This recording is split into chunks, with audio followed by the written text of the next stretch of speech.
Okay, for the last part of the melody writing lesson, I've chosen to go with this melody. So it's a different melody to the other four that were kind of created in the tutorials, but it uses all the same techniques. It uses chord notes, it uses syncopation, it uses seventh chord notes, and it uses passing notes and auxiliary notes. So I'll play it for you now, and at the moment I've just got the basic massive sound over the top of it.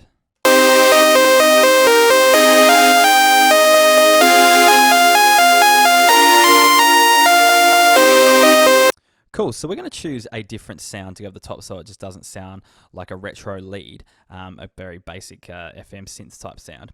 So I'm going to open Massive. Now, if you've got Massive on a track, you click the spanner on top of the track. If you're not sure how to get to that side of the track and all you can see is the MIDI notes, just double click on the track and you'll be able to find the Massive side of it. So click on the spanner.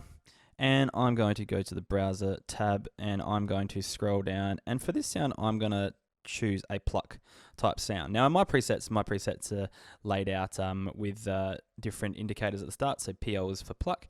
If you don't have any presets, you'll be able to find a presets pack that will have pluck sounds, pad sounds, chord sounds, just a few that you can use on your own composition. So don't stress if you don't have some sounds that you can use, you'll be able to find some on this website.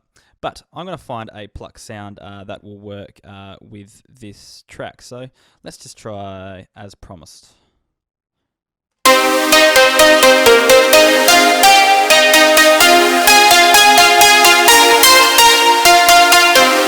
I don't mind the sound of that, but you'll notice over here that it's actually distorting a little bit. So I'm just going to turn the master volume down on Massive.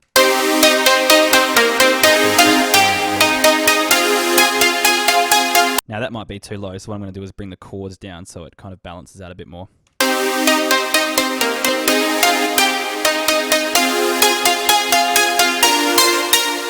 Okay, that's not too bad. There's a little bit of clipping there, but it's not distorting, so that's fine. All right, then for the second half of the melody, so after the drop, what I'm going to do is I'm going to insert another MIDI track, and I'm going to copy this melody, but put it on this track here, okay?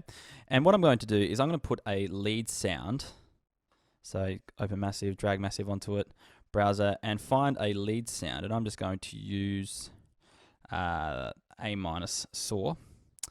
And that's going to be kind of my drop melody for this part. So again, this will probably be very loud and I'll have to turn it down, but let's have a listen.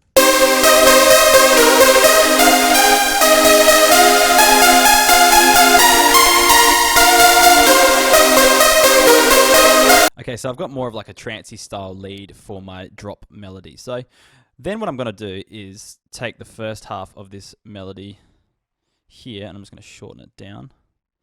And then after 8 bars, it's going to come back in and layer over the top. So